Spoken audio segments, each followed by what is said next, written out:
श्री स्वामी समर्थ. कर्क या राशीविषयी संपूर्ण माहिती आपण मागील भागामध्ये जाणून घेतलेली आहेच. पण कर्क राशीची शुभवार, कर्क राशीसाठी शुभ तिथी कोणती, मित्र राशी, शत्रू राशी, त्याचबरोबर कर्क राशीसाठी भाग्योदय काळ कोणता आणि या राशीला होणारे रोग कोणते याची सविस्तर माहिती आपण आज या भागामध्ये जाणून घेणार आहोत. त्यामुळे हा व्हिडिओ कुठेही स्किप न करता पूर्णपणे शेवटपर्यंत बघा, कारण की तुम्हाला ह्या व्हिडिओमधून भरपूर काही शिकण्यासारखं मिळणार आहे, जेणेकरून तुम्हाला तुमच्या जीवनामध्ये बराचसा फायदा होणार आहे. चला तर मग सुरू करूया आपल्या आजच्या या विषयाला. कर्क राशी या राशीसाठी सगळ्यात शुभवार जो आहे तो सोमवार आहे. कारण की या सोमवारच्या दिवशी जर तुम्ही कोणतेही चांगल्या कामाला सुरुवात करणार असाल, नवीन कामाचा शुभारंभ करणार असाल किंवा एखादा जॉब इंटरव्ह्यू द्यायला जाणार असाल, तर शक्यतो तुम्ही सोमवारच्या दिवशी जायचं आहे किंवा सोमवारच्या दिवशी तुम्ही तुमच्या नवीन कामाला सुरुवात करायची आहे. कारण की सोमवार हा तुमच्यासाठी खूपच लाभदायी असा वार आहे. या सोमवारच्या दिवशी तुम्ही जी पण काही कामं कराल ती पूर्णपणे यशस्वी होणार आहेत. त्याचबरोबर सोमवारी जेव्हा तुम्ही एखाद्या इंटरव्ह्यूला जाता किंवा तुम्ही नवीन कामाची सुरुवात करता, तेव्हा सर्वात प्रथम ओम नमः शिवाय हा अगदी छोटासा मंत्र 11 वेळा बोलायचा आहे. तुमची सर्व कामं पूर्णपणे निर्विघ्नपणे पार पडणार आहेत. त्याचबरोबर तुम्हाला म्हणजे शुभवार तर तुम्हाला सोमवार आहे, त्याचबरोबर अशुभ वार सुद्धा आहे, तो आहे बुधवार. हा घातवार म्हणून आहे, कारण की या बुधवारच्या दिवशी तुम्ही तुमची कोणतीही चांगली कामं करायची नाहीत, कोणतीही शुभ कामं करायची नाहीत, शुभ कामाचा प्रारंभ करायचा नाही. कारण की या बुधवार हा तुमच्यासाठी अनलकी आहे. म्हणजे तुम्ही या दिवशी कोणतीही चांगली कामं न करता सोमवारच्या दिवशी सर्व कामांना सुरुवात करायची आहे किंवा इतर दिवशी केली तरीही चालणार आहे, पण बुधवार सोडून तुम्ही कोणत्याही दिवशी कामांना सुरुवात करायची आहे, शक्यतो जास्तीत जास्त सोमवारी. तर हे झाले तुमच्यासाठी शुभवार. आता या कर्क राशींसाठी शुभ तारखा कोणत्या, तर कोणत्याही महिन्याच्या 4, 14 आणि 24 या शुभ तारखा आहेत. जर तुम्ही या तारखांना जर तुम्ही तुमच्या नवीन कामाची सुरुवात करत असाल किंवा कोणतंही काम हाती घेतलेलं आहे त्या कामांना सुरुवात करत असणार, तर तुम्हाला या कार्यामध्ये भरपूर सारं यश प्राधान्य होणार आहे. म्हणजे तुम्हाला तुमच्या कामामध्ये कोणत्याही प्रकारचा अडथळा येणार नाही. निर्विघ्नपणे ही कामं पूर्णपणे तुमची यशस्वी होणार आहेत. त्याचबरोबर कर्क राशीसाठी अशुभ तिथी आहे द्वितीया, सप्तमी आणि द्वादशी. आता या तिथी तुम्ही तुमच्या कॅलेंडरमध्ये पाहू शकता, तिथे सविस्तर माहिती या तिथींची दिलेली असते. तर या तिथींना सुद्धा तुम्हाला तुमची कामं शक्यतो टाळायची आहेत. जर तुम्ही कोणतेही जर चांगले काम करणार असाल, तर तुमची चांगली तिथी बघून ही कामं करायची आहेत. म्हणजे या 3 तिथी सोडून तुम्ही कोणत्याही तिथीला चांगलं काम किंवा नवीन कामाचा शुभारंभ करू शकता. कर्क राशीच्या व्यक्तींनी navy, shipping line, port trust, bank, railway, ST, medical लाईनपैकी कोणत्याही खात्यात नोकरी जर करणारे असाल, तर तुम्हाला या नोकरीमध्ये भरपूर सारे यश मिळणार आहे. किंवा नवीन तुम्ही नोकरी शोधत असाल, तर हीच नोकरी शक्यतो जास्तीत जास्त करण्याचा प्रयत्न करावा. तुम्हाला खूप सारे यश या नोकरी धंद्यामध्ये मिळणार आहे. Marine engineering, radio, mechanic, electrician, civil engineering, agriculture, architect, medical कोणत्याही लाईनचे शिक्षण जर तुम्ही घेत असाल, तर त्यामध्ये तुम्हाला भरपूर सारे यश मिळणार आहे. खूप सारे यशस्वी तुम्हाला लोक तिथे मिळतील आणि त्यामुळे तुम्हाला भरपूर काही गोष्टी शिकायला सुद्धा मिळणार आहे. त्याचबरोबर या कर्क राशीच्या लोकांना म्युनिसिपालिटीमध्ये जर नोकरी मिळत असेल, तर ती सुद्धा त्यांनी अवश्य करावी. त्यामध्ये सुद्धा त्यांना खूप सारे यश प्राधान्य होणार आहे. आता कर्क राशींसाठी धंद्याचा संबंध कसा आहे ते सुद्धा आपण थोडक्यात जाणून घेऊया.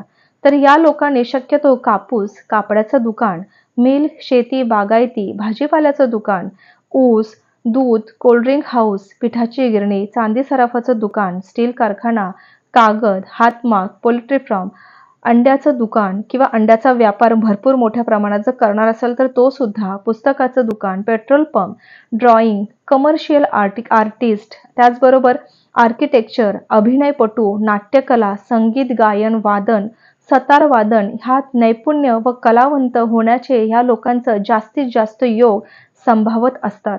कारण की ह्या लोकांना म्हणजे कर्क राशीच्या लोकांना या धंद्यामध्ये, या बिझनेसमध्ये खूप सारा फायदा होताना दिसून येतो.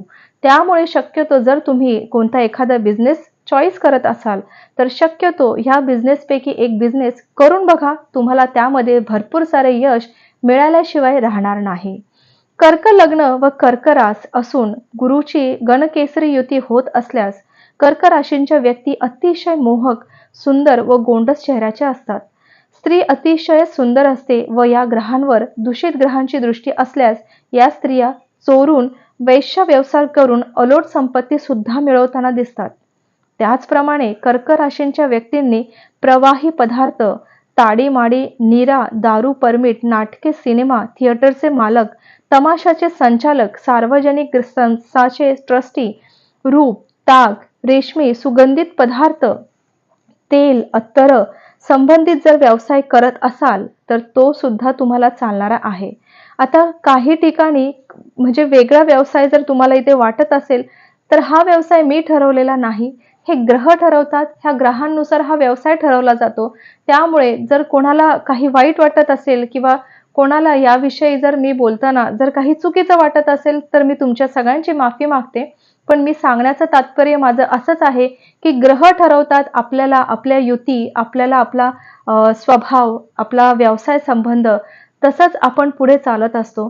त्यामुळे पुन्हा एकदा मी तुमच्या सगळ्यांची माफी मागते की मी हे जो बिझनेस सांगत आहे तो मी माझ्या मनाचा नाही, ह्या ग्रहानुसार हा बिझनेस आहे. त्याचबरोबर कर्क राशींच्या व्यक्तींनी नेमके शिक्षण कोणते घ्यावे याबाबत जर ठाम मत सांगता येत नाही. कारण की चंद्र मंगळाची युती असल्यास शेतकी ॲग्रिकल्चर लाईन सुद्धा घेतली तरी त्यांना यश मिळतं.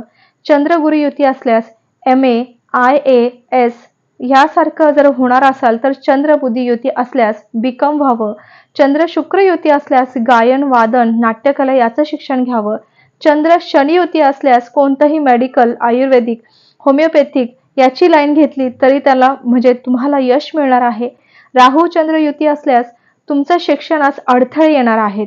त्यामुळे तुम्ही धंद्यामध्ये म्हणजे बिझनेसमध्ये शक्यतो पडण्याचं हाच एक उत्तम म्हणजे मार्गक्रमण आहे.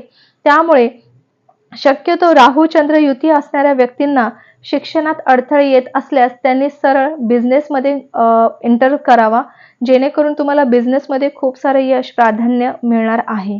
त्याचबरोबर कुंडलीत जर कर्क रास असेल व त्याचा स्वामी चंद्र हा वृश्चिक राशीत म्हणजे नीच राशीत नवमाश कुंडलीने होत असेल तर चंद्राची जबरदस्त ग्रहपीडा जाणवते.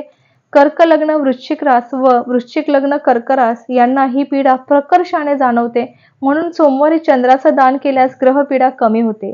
शक्यतो शिवरात्रीला किंवा सोमवती अमावस्येला किंवा महाशिवरात्रीला तुम्हाला काही गोष्टी विशेष करून दान करायच्या आहेत. सुवर्ण दान करायचं आहे, 1 ग्रॅम करायचं आहे, कोणत्याही गरीब व्यक्तीला दान करायचं आहे.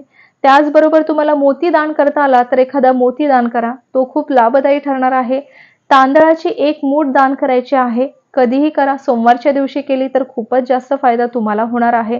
त्याचबरोबर शक्यतो 1 किलो तूप एखाद्या गरीब व्यक्तीला अवश्य दान करा. तुमचे लग्नासंबंधित ज्या काही तक्रारी आहेत, लग्न जमत नाही किंवा तुम्हाला नोकरी मिळत नाही, तर त्यामध्ये तुम्हाला तुमची प्रगती होताना दिसून येणार आहे. त्याचबरोबर तुमचे जे सगळे कष्ट आहेत ते सर्व कष्ट सुद्धा निवारण होणार आहेत.